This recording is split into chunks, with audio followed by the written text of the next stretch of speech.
Hello, in this video I want to show you how to enable or disable battery saver on Dell XPS laptop. To do this, first we'll need to open our start and then move to the settings. Here select the system, go for power and battery. Now locate the battery saver. You can click on this arrow to pop it up. And now on the right, there's a turn on now, which will enable your battery saver. You can turn it off here as well.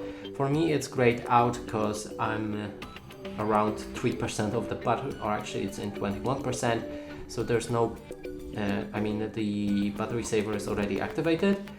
But you can also adjust the battery saver to turn on automatically at certain amount of percentage right here, and also enable or disable lower screen brightness when using battery saver.